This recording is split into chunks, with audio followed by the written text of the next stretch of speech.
it's a chilly night here in Pittsburgh. I wanted to walk from the hotel to the Peterson Center, but Rock said, not on my watch. No. If I can see my breath outside, I'm getting in the car. Colton Camacho, well, he's a guy who can certainly warm you up very quickly. He's on fire. Last 3 wins via the bonus point, taking on Jack Wagner, the graduate student, the 7th-year wrestler, first time in Chapel Hill. So many years at UNI, started his career at Iowa, was actually 133, but boy, he has blossomed under the coaching of the UNC staff this year. 18-5, and this is your sneaky good match at 125. I'm giddy for this match right now because both of these guys are wrestling really well. And we're at 125, so they are going to be offensive. Camacho's changed his hair color since we last saw him. I noticed that too. Turquoise action for Colton Camacho, the redshirt junior. Really set the tone last week in Blacksburg with his quick fall in the first period, and Pitt never blinked an eye afterward. It was all Panthers in the 26-12 win. They won 7 of the 10 matches against Virginia Tech. A little accidental poke in the eye, no injury time there, just a little poke. What have you noticed from Camacho, the big difference from this season compared to last year? He's got his diet under control and confidence. Confidence is like anything else. It's just great. When you have confidence, you will do stuff that you just didn't do before. He's going after it. That's what we're talking about. Confidence, he's going after it. As the double overs, but wisely Wagner able to sidestep his way out of bounds. Now Wagner just needs to go back to the center. He doesn't need to talk. Shake it off. He needs to just shake it off. He needs to just shake it off.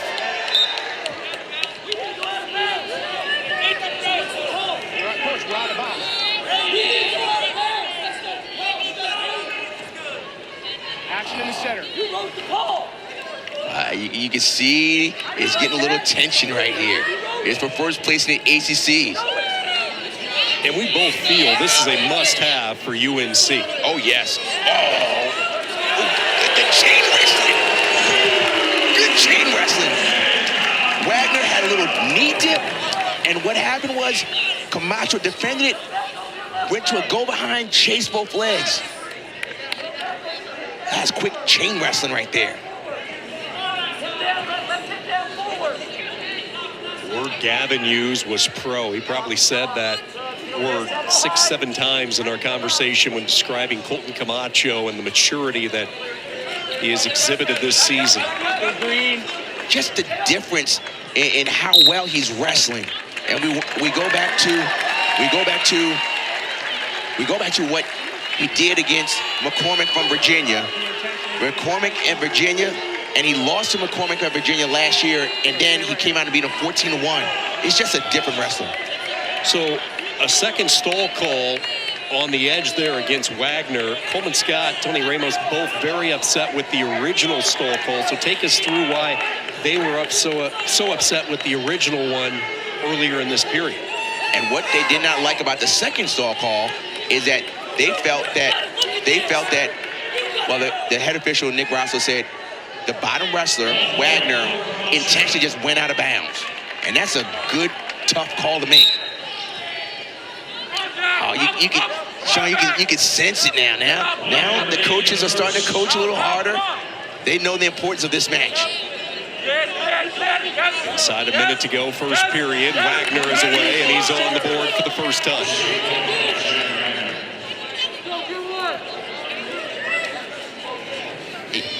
I'm just seeing a different Colton Camacho. He is moving hard. He's moving forward. But Wagner's just got to shake it off. He doesn't like the stall calls against him. He's just got to continue to wrestle his match. See some of the upper body strength that Camacho has. Big snap down a few moments ago. He's comfortable going with the upper body ties, had the double overs, which generated the first stall call earlier in the period.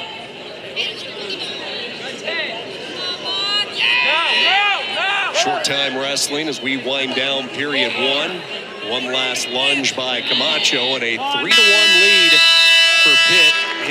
125. So here it is. He's going upper body. Here's the knee dip. But look at the defense. Snap and go behind. Really good. I mean, that little knee dip here. And here's a stall call that the coach was upset about. He said, look, he just reached out of bounds. You saw that with the left hand? He kind of just reached out there. Good call by the official. He was avoiding action. Wagner unable to get anything accomplished up top. He falls into a further hole, 4-1. Now he swings in really quick there. Deepest shot of the match for Jack Wagner. He tried to hit it in the first period, but the second period, he's deeper. Now he's got to stay between the legs. He's back in the match, just like that, right back in the match. He just had to shake off some of the calls he didn't like and continue to wrestle. Hot dad, we got a good one now. Tony Ramos, a big reason that Coleman Scott was able to land Jack Wagner. It looked like once he made the decision to leave Cedar Falls and UNI that he might settle at Norman with Oklahoma, but Ramos had recruited him when he first left Iowa after his redshirt year. One green, neutral. You see the confidence starting to build in Wagner. He's like, okay, I had to shake off that first period. And Colton Camacho's got to continue to keep the action moving forward. He was doing so well moving forward.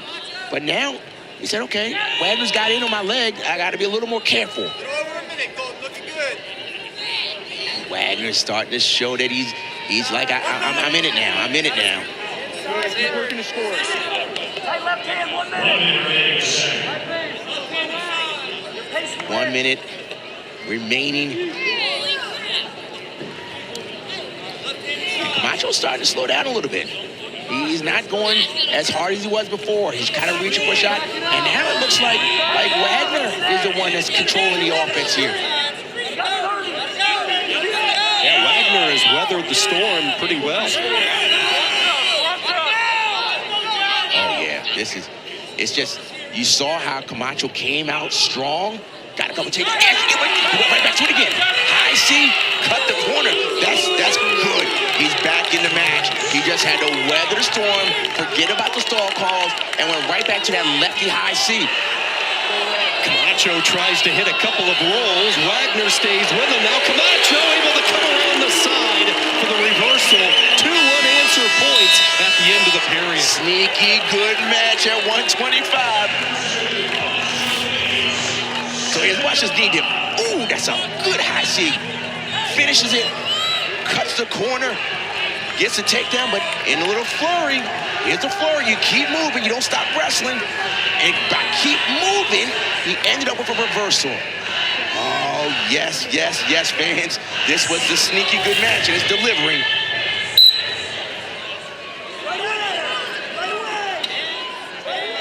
Wagner briefly up to his feet. Now he is away. 7-6. Entertaining bout, 125. Pitt with victories at 97 and heavyweight up 6-0. And right in time does not make a difference at this point. Get out those fingers. 7-6. We got to see Wagner go back to that high C to his opponent's left leg. Called a lefty high C. What's Camacho do to make the defensive adjustment to prevent it? You beat it by continuing to be offensive. He's got to continue to be offensive now. He's got to worry about pushing. So Camacho is kind of just put to the defense. You see he's putting his hands down low. That's showing me that I'm going to a defensive mode. But Wagner is continuing to keep it going. We got 1 minute left, and you're going to see a good flurry. Man, this is good. Couple of head taps trying to set it up. Stall call on Camacho. Here's Wagner, and he gets the takedown. Jack Wagner grabs the lead. 46 seconds to go. You know what?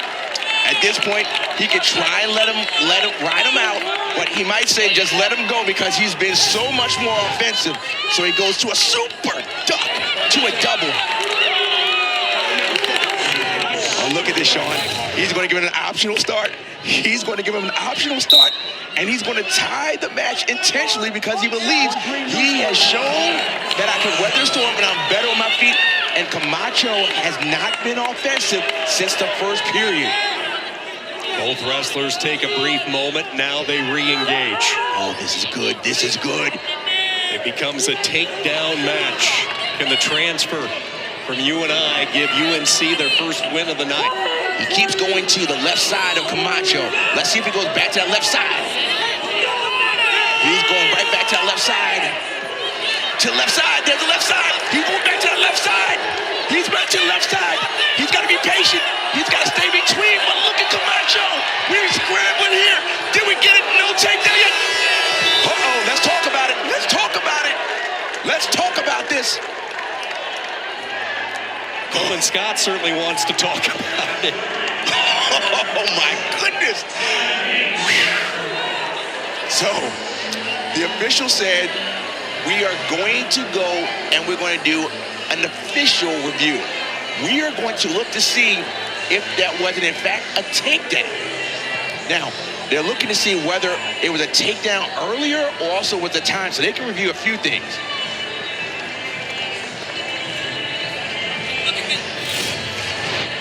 So, he went back to the left side.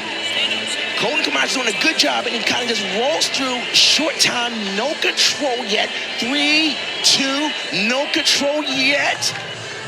Nothing, no control yet. So you're 10 years as a Division I official. You're taking second and third looks at it. You're watching the clock in one view. You're looking for control in the other.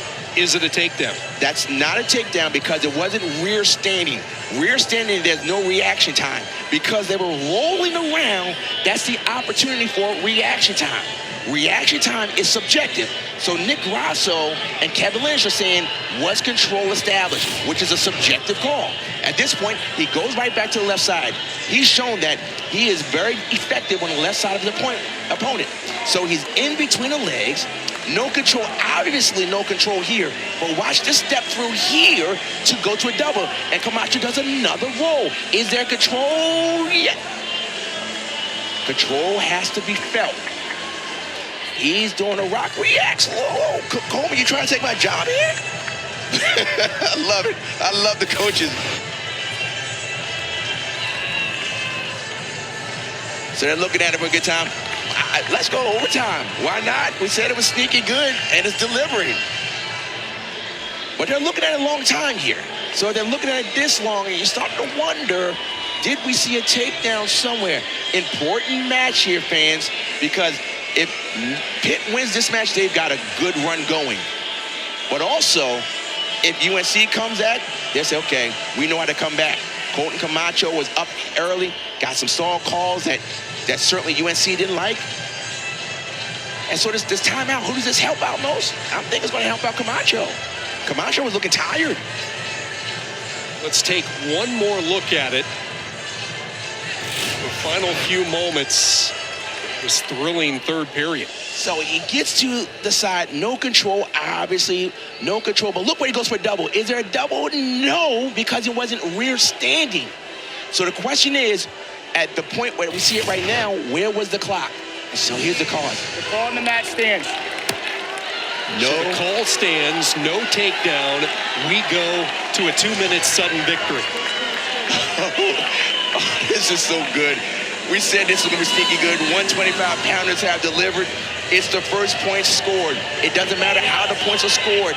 If there's a stall call against Wagner, that could end the match. So if he's only out of bounds, he's got to make sure he circles. But I tell you what, you better go back to that left side. He did a super duck. He did a high C. He did a single. Continue to attack the left side of Camacho. Colton Camacho will try to get back on his offense. He's had a while to re-energize his gas tank. 2-minute sudden victory. Snap by Camacho. Wagner coils right back up to his feet. Look through that. You can feel the tension right here. You can feel it right now. It looks like Camacho's looking for a re-attack. It looks like he's not going to commit. I'm saying go for that left side again, Mr. Wagner. It's been effective. Collar tie. Wagner switches into the double in a position to finish. Camacho rolls through, but this time Wagner seals it, and UNC picks up a huge win to try to get some momentum tonight. In a swing match, Wagner weathered the storm. He was down early, was trying to get upset, and they said, just go out there and wrestle. So here it is. He goes right back to that left side, and he was in a double. It was tough. And it's hard to scramble out of a double when you have two legs. And man, he was pumped. He was pumped. They remember what happened in the first period, and Tony Ramos said, remember that stall call?